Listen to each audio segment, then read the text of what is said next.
I'm back out on Stevens Knoll one last time before I leave Gettysburg. Out here amongst these rocks, there's no real way of telling where Chase actually ended up injured, where he was firing from. There's only guesstimates. Only the man himself could tell you where he thought he was. And he was definitely here amongst these rocks. His artillery was placed out here. This is where he met the worst day of his life, when that shell came in, ripped his arm off of his shoulder, put 48 pieces of metal in his body, knocked his eyeball loose, and made him look like Swiss cheese. He was so badly damaged that people thought he was dead, and they put him on a cart full of dead people. Every time I come back here for different reasons, but it always ends up being the same. It's to learn a little bit more about this field and the people that sacrificed and served here. I came back this time to kind of visit with a couple of friends and then maybe get a couple of videos in if I could. I didn't really spend much time visiting with friends out here. Those people over there in that grave site, the graveyard back there, those are the friends we visit out here. You see, they're the ones that are important. We're not important. We're all stewards of their stories. We try to do the best that we can telling the stories, the most of us. And we're not perfect. Our stories come out flawed all the time. And I'm sure, given the distance between us and them, there are many facts that we get wrong. This place is amazing. The stories here are worth telling.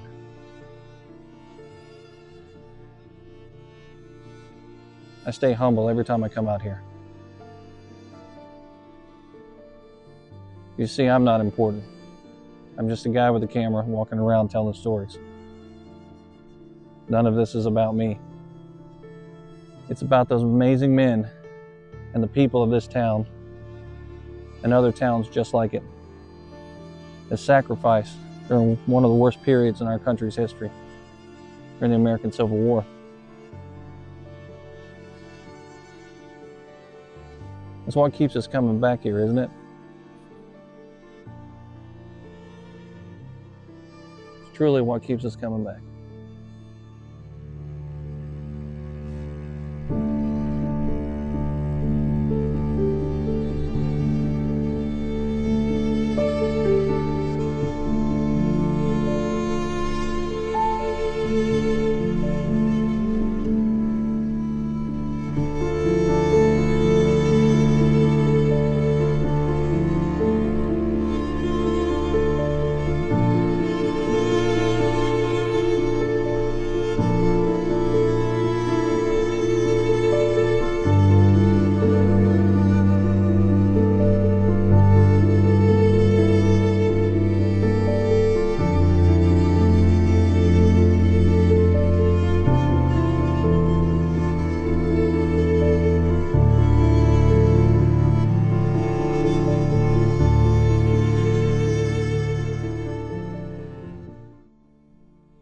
Well, as promised, we've headed back to Gettysburg, and I'm at Culp's Hill, headed towards Stevens Knoll. Sometimes places hold stories that far exceed the imagination. Stories that are just completely and totally wild. And men get recognized for their heroism on these fields. Well, there's a man that fought here that got recognized for his heroism on another battlefield. And what he was recognized for here is for being considered dead.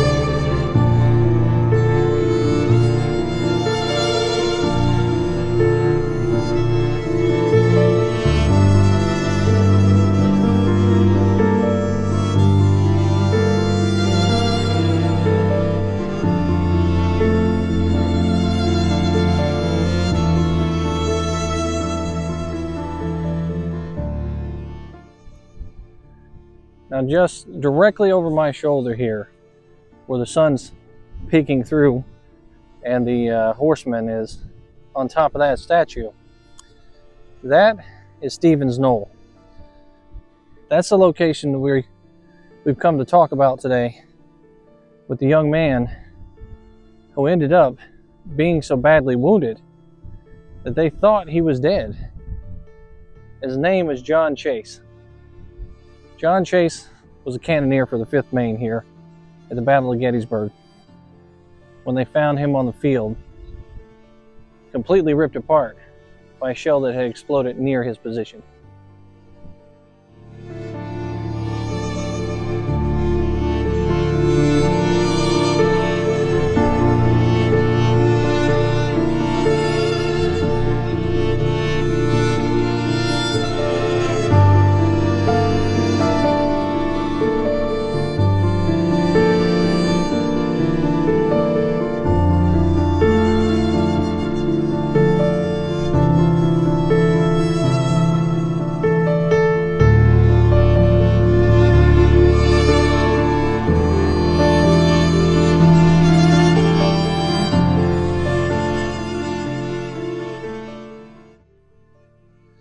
Out here at Stevens Knoll, at this location, the 5th Maine was sitting atop that hill there, where their monument is, and their cannons were ready to go.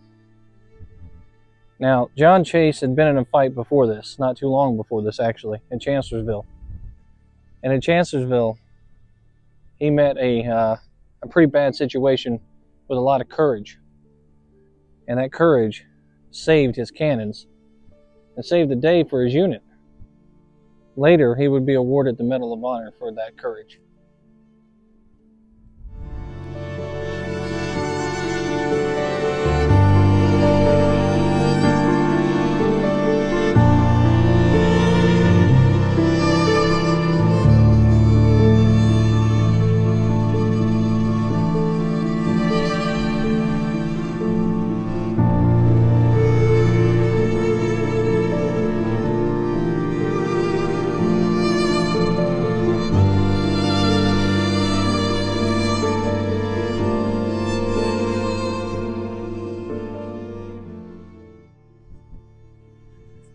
June of 1861, John F. Chase would start his career in the military.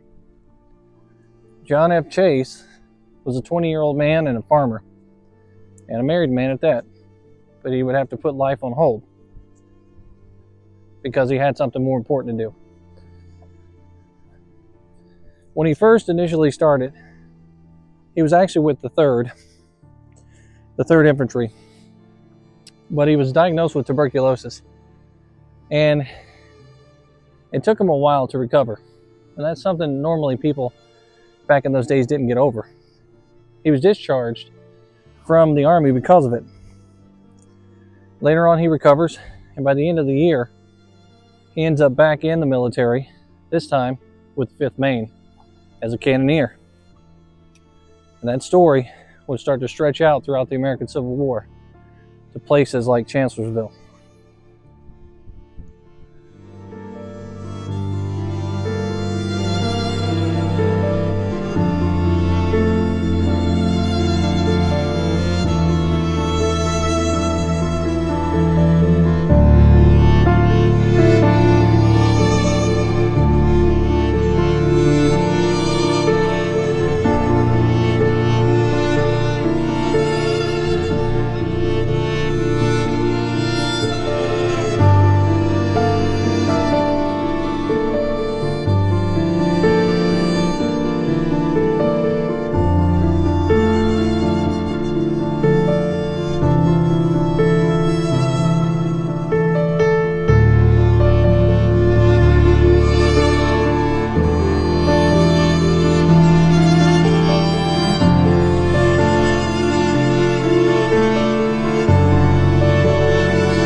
At the Battle of Chancellorsville, Chase would see most of his men go down wounded in the unit.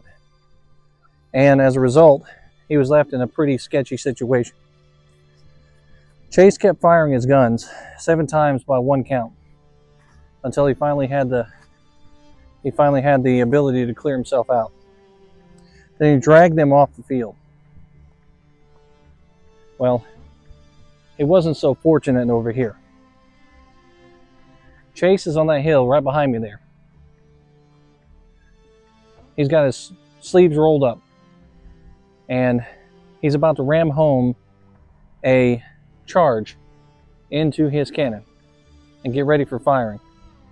As he rams that thing home, he's got his jacket off, his sleeves rolled up. He's going to work just like he did at Chancellorsville.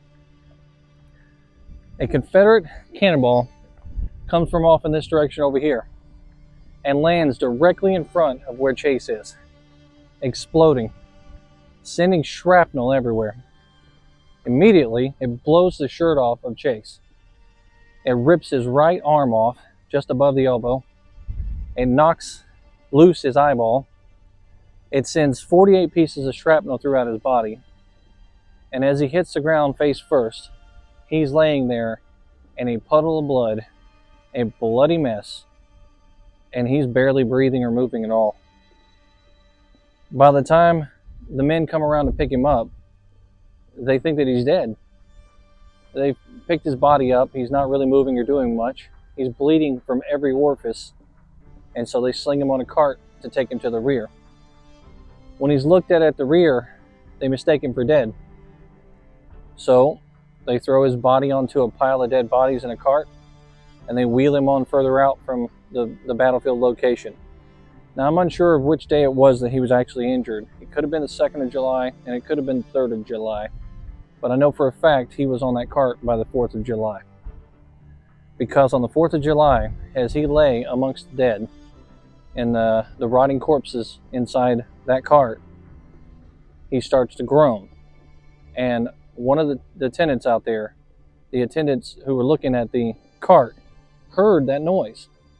So they immediately go to the cart and they start trying to investigate where that noise is coming from and who it's coming from.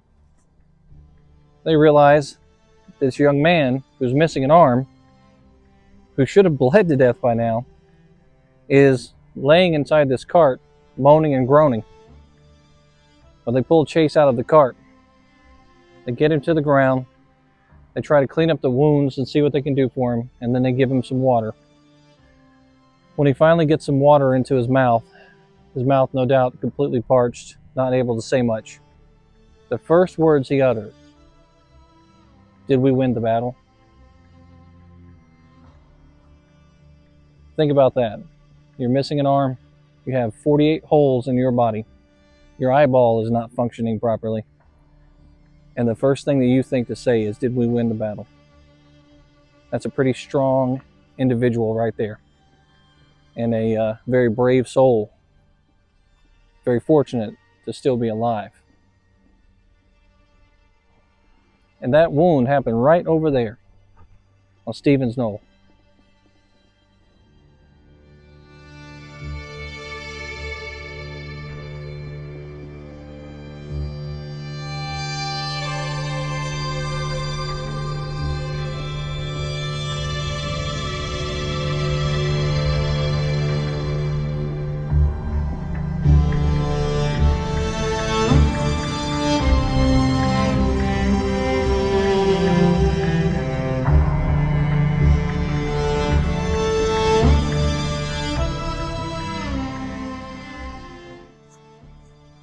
After recovering from his wounds at the hospital, he is able to be discharged.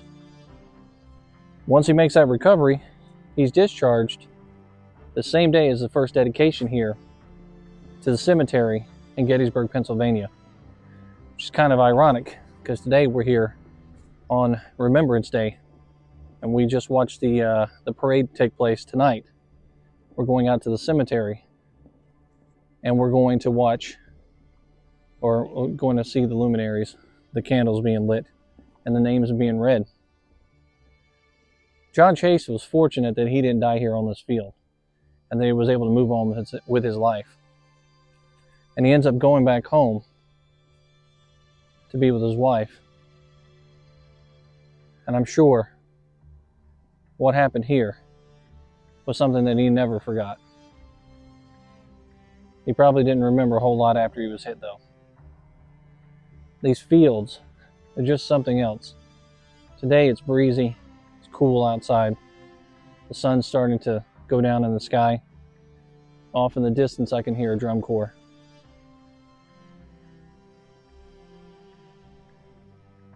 It's almost as if you can still feel their souls walking these fields. It's amazing.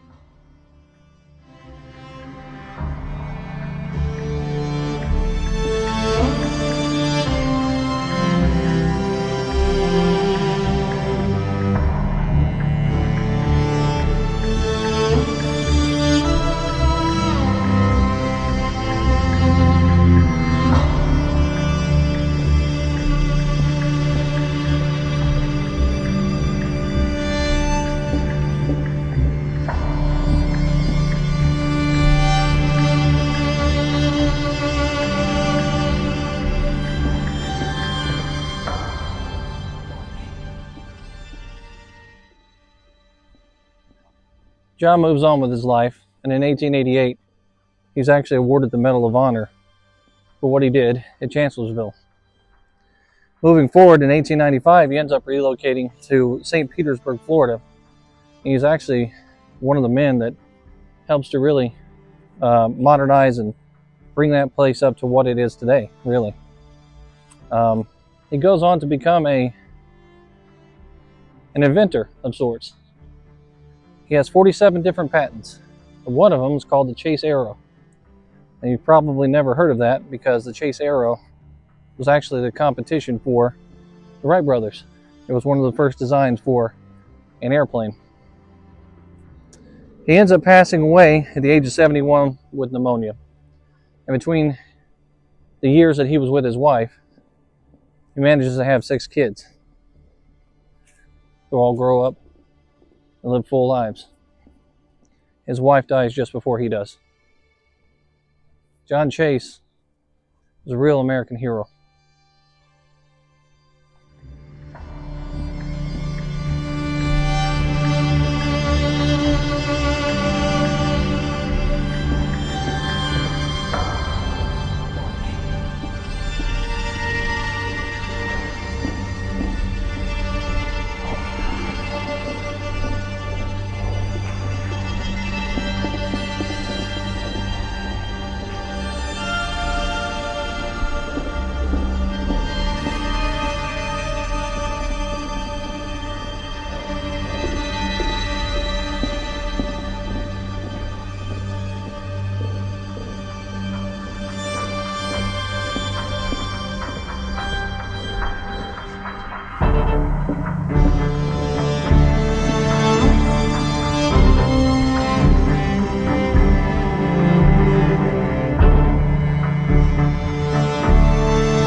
These men out here on these lines came from Massachusetts.